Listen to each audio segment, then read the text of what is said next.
बिहारी पंचमी, श्री बाके बिहारी जी का प्राकट्य दिवस। ब्रज में प्रकटे हैं बिहारी, जय बोलो श्री हरिदास की। भक्ति ज्ञान मिले जिनसे, जय बोलो गुरु महाराज की। मार्गशीर्ष शुक्ल पक्ष पंचमी को ही श्री धाम वृंदावन में बिहारी श्री बाके बिहारी जी का प्राकट्य उत्सव मनाया जाता है। इसी दिन अप्रकट रहने वाले प्रभु साक्षात नित्य वृंदावन में निधिवन में प्रकट हुए थे। तीनों लोकों के स्वामी को इस दिन रसिक सम्राट स्वामी श्री हरिदास जी महाराज ने अपनी भक्ति से जीत लिया था और वो अपने सभी भक्तों को दर्शन देने के लिए उनके सामने आ गए। स्वामी श्री हरिदास जी निधिवन के कुंजों में प्रतिदिन नित्य रास और नित्य विहार का दर्शन किया करते थे और अत्यंत सुंदर पद भी गाया करते थे। वो कोई साधारण मनुष्य नहीं थे, भगवान की प्रमुख सखी श्री ललिता सखी जी के अवतार थे। जब तक वो धरती पर रहे, उन्होंने नित्य रास में भाग लिया और प्रभु के साथ अपनी नजदीकियों का हमेशा आनंद उन्हें प्राप्त हुआ। उनके दो प्रमुख शिष्य थे। सबसे पहले थे उनके अनुज गोस्वामी जगन्नाथ जी, जिनको स्वामी जी ने ठाकुर जी की सेवा के अधिकार दिए और आज भी वृंदावन में बाके बिहारी मंदिर के सभी गोस्वामी जगन्नाथ जी के ही कुल के हैं। उनके दूसरे शिष्य थे उनके भतीजे श्री विट्ठल विपुल देव जी। बिहार पंचमी के दिन विट्ठल विपुल देव जी का जन्मदिन भी होता है। स्वामी जी के सब शिष्य उनसे रोज आग्रह किया करते थे कि वो खुद तो हर दिन नित्य विहार का आनंद उठाते हैं, कभी उन्हें भी यह सौभाग्य दे जिससे वो भी इस नित्य रास का हिस्सा बन सके। पर स्वामी जी ने कहा कि सही समय आने पर उन्हें स्वतः ही इस रास का दर्शन हो जाएगा, क्योंकि रास का कभी भी वर्णन नहीं किया जा सकता। इसका तो केवल दर्शन ही किया जा सकता है और वो दर्शन आपको भगवान के अलावा कोई नहीं करा सकता। स्वामी जी का एक कुंज था वो जहाँ वे रोज साधना किया करते थे। उनके सभी शिष्य इस बात को जानने के लिए काफी व्याकुल थे कि ऐसा क्या खास है उस कुंज में। एक दिन जिस दिन विट्ठल विपुल देव जी का जन्मदिन था, स्वामी जी ने सबको उस कुंज में बुलाया। जब सब विट्ठल विपुल देव जी के साथ उस कुंज में गए तो सब एक दिव्या प्रकाश से अंधे हो गए और कुछ नजर नहीं आया। फिर स्वामी जी सबको अपने साथ वह लेकर आए और सबको बिठाया। स्वामी जी प्रभु का स्मरण कर रहे थे, उनके सभी शिष्य उनका अनुसरण कर रहे थे और सबकी नजरें उस कुंज पर अटकी हुई थी और सब देखना चाहते थे कि क्या है इस कुंज का राज। तो सबके साथ स्वामी जी यह पद गाने लगे। मायरी सहज जोरी प्रगट भईजू रंग की गौर श्याम घन दामिनी जैसे। प्रथम हूँ हुती अब हूँ, आगे हूँ रही है न तरही जैसे। अंग अंग की उजराई सुघराई चतुराई सुंदरता ऐसे। श्री हरिदास के स्वामी श्यामा कुंज बिहारी समवस वैसे। स्वामी जी की साधना शक्ति से उन दिन उन सबके सामने बाके बिहारी जी अपनी परम आह्लादनी शक्ति श्री राधा रानी के साथ प्रकट हो गए।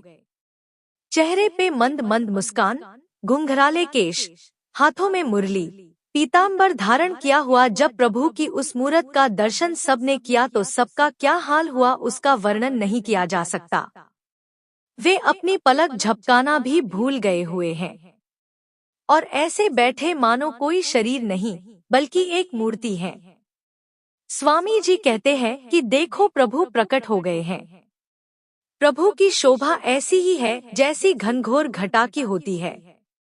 यह युगल जोड़ी हमेशा विद्यमान रहती है।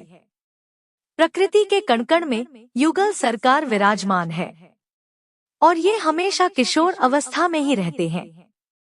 स्वामी जी के आग्रह से प्रिय और प्रीतम एक दूसरे के अंदर लीन हो गए और फिर वही धरती से स्वामी जी को एक दिव्या विग्रह प्राप्त हुआ जिसमें राधा और कृष्ण दोनों का रूप है और इसी विग्रह के माध्यम से ठाकुर जी हमें श्री धाम वृंदावन में दर्शन देते हैं। यही कारण है कि ठाकुर जी का आधा श्रृंगार पुरुष का होता है और आधा श्रृंगार स्त्री का होता है। यह त्योहार श्री धाम वृंदावन में आज भी बहुत धूमधाम से मनाया जाता है। सुबह सबसे पहले निधिवन में प्रभु के प्राकट्य स्थल में जो भगवन में प्रतीक चरण चिन्ह है उनका पंचामृत अभिषेक किया जाता है।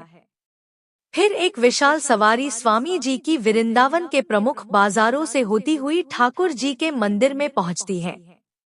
स्वामी जी की सवारी में हाथी, घोड़े, कीर्तन मंडली इत्यादि सब भाग लेते हैं। सवारी के सबसे आगे 3 रथ चलते हैं। इनमें से एक रथ में स्वामी श्री हरिदास जी, एक में गोस्वामी जगन्नाथ जी और एक रथ में विट्ठल विपुल देव जी के चित्र विराजमान होते हैं। ये रथ राजभोग के समय ठाकुर जी के मंदिर में पहुंचते हैं और फिर तीनों रसिकों के चित्र मंदिर के अंदर ले जाए जाते हैं। ऐसा माना जाता है कि इस दिन ठाकुर जी हरिदास जी महाराज की गोद में बैठकर उनके हाथों से भोग लगाते हैं। यदि आपको किशोरी जी इस दिन अपने धाम वृंदावन में बुला ले तो आपका सौभाग्य है, परंतु यदि किशोरी जी नहीं भी बुलाती हैं, तो आप सुबह अपने घर पे ही बिहारी जी को भोग लगाएं और संध्या के समय प्रभु की आरती करिए और उनके भजन में झूमते रहिए।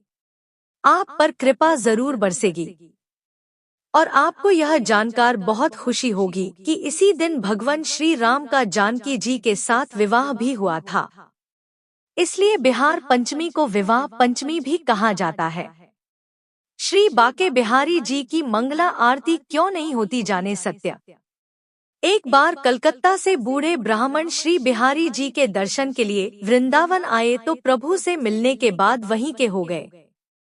उन्होंने मंदिर के गोस्वामी जी से सेवा मांगी तो स्वामी जी ने कहा, बाबा, इस उम्र में आप क्या सेवा कर पाओगे। बाबा ने बहुत विनती की तो स्वामी जी ने श्री बिहारी जी की चौखट पर रात की चौकीदारी की सेवा लगा दी और कहा, बाबा, आपको यह ध्यान रखना है कि कोई चोर चकुटा मंदिर में प्रवेश न कर पाए। बाबा ने बड़े भाव से सेवा स्वीकार की। कई वर्ष बीत गए सेवा करते हुए। एक बार क्या देखते हैं कि बिहारी जी आधी रात को चल दिए सेवा कुंज की ओर, तो बाबा भी चल दिए उनके पीछे पीछे। सेवा कुंज के नजदीक पहुंचने पर बिहारी जी थक गए। उन्होंने पीछे मुड़कर देखा तो बाबा भी उनके पीछे थे। उन्होंने बाबा से कहा कि मैं बहुत थक गया हूँ, आप मुझे सेवा कुंज तक तो पहुँचा दो। बाबा श्री बाके बिहारी जी को अपने कंधों पर बैठाकर सेवा कुंज की चौखट पर ले गए। प्रभु ने बाबा से कहा, मुझे यहीं उतार दो और मेरा इंतजार करो। बाबा के मन में आया कि प्रभु इतनी रात में सेवा कुंज में क्या करने आए हैं।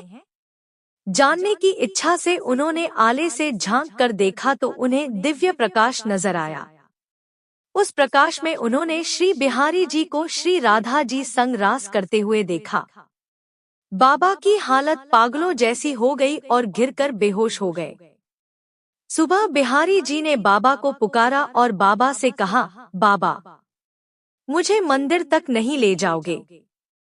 बाबा ने बिहारी जी को सुबह 4 बजे मंदिर में पहुंचाया और गोस्वामी जी से सारा वृत्तांत कहा। गोस्वामी जी मंगला आरती के लिए बिहारी जी को उठाने लगे तो बाबा ने उनके पांव पकड़ लिए और कहने लगे, मेरे गोविंद अभी तो सोए हैं। कहते हैं कि उसी दिन से साल में जन्माष्टमी को छोड़कर कभी भी श्री बाके बिहारी जी की मंगला आरती नहीं हुई और उसी दिन ही श्री बिहारी जी ने उस बाबा को अपने सेवाधाम में बुला लिया। श्री बिहारी जी मंदिर में घंटी क्यों नहीं बजाई जाती। विश्व में केवल बाके बिहारी जी का एक ऐसा मंदिर है जहां घंटी नहीं है, न ही बजाई जाती है। श्री बिहारी जी छोटे से बालक के रूप में दर्शन दे रहे हैं। मंदिर में ठाकुर जी किस रूप में विराजमान है। वैसे तो हमारे ठाकुर जी बिरज के महाराजा है, पर 7 साल के बालक के रूप में स्वामी श्री हरिदास जी लाड लड़ाया करते थे। श्री बाके बिहारी जी के सामने ताली नहीं बजाई जाती क्योंकि श्री बाके बिहारी जी की बाके बिहारी लाल स्वरूप में सेवा की जाती है। ताली एवं घंटी से ठाकुर कई बार चौंक जाते थे, इसलिए यह परंपरा बंद कर दी गई। एक कारण और है, ताली बजने का अर्थ है भोग पूरा लग गया है, अब आचमन कर लो। पर भक्त बिहारी जी को पेड़े का भोग हर समय लगाते मिलेंगे मंदिर में, तो हमारे ठाकुर बिहारी जी खूब खाते हैं। बिहारी जी नटखट हैं और छोटे से बालक भी हैं, इसलिए भक्त के जीवन में बिहारी जी चमत्कार करते रहते हैं। बिहारी जी अपने भक्त को ऐसे देखते हैं जैसे घर पर कोई मेहमान आए तो बच्चा टकटकी लगाकर देखता है, अचानक से नजर हटाकर दूसरी ओर देखने लगते हैं। ऐसा अनुभव प्रत्येक उस भक्त का होगा जो मंदिर में कहीं भी खड़ा हो, ठाकुर उस पर नजरें लगाए मिलेंगे, लेकिन भक्त देखेगा, लाड लड़ाएगा तो तुरंत दूसरी ओर देखने लगेंगे। बड़ा अटपटा ठाकुर है हमारा बाके बिहारी लाल, पर प्राणों से प्यारा है। जय श्री कुंज बिहारी श्री हरिदास। जय श्री राधे राधे।